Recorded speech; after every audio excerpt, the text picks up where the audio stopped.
नमस्कार मित्रांनो, बांगलादेशातील कुमिल्ला जिल्ह्यात बरुरा भागात एक लहान मूल पाण्यात पडल्याची घटना समोर आली आहे।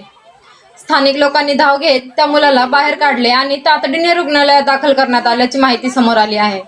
मात्र सोशल मीडियावर त्याच्या प्रकृतीबाबत वेगवेगळे दावे केले जात आहेत। पण आज मुद्दा त्या एका मुलाचा नाही, मुद्दा आहे आपल्या घरातील प्रत्येक चिमुकल्याचा। सध्या पावसाळा सुरू आहे। रस्त्यावरील छोटासा खड्डा, घराजवळचा तलाव, ओढा, विहीर, नाला, अगदी घरात पाण्याने भरलेली बादली किंवा टाकी सुद्धा लहान मुलांसाठी जीव घेणे ठरू शकते। फक्त 2 मिनिटाचं दुर्लक्ष आणि संपूर्ण आयुष्य अश्रूंमध्ये जाऊ शकतं।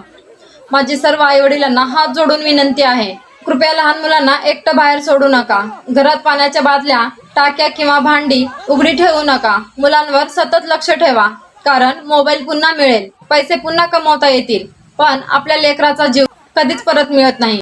ही विनंती प्रत्येक आई वडिलांपर्यंत पोहोचवा।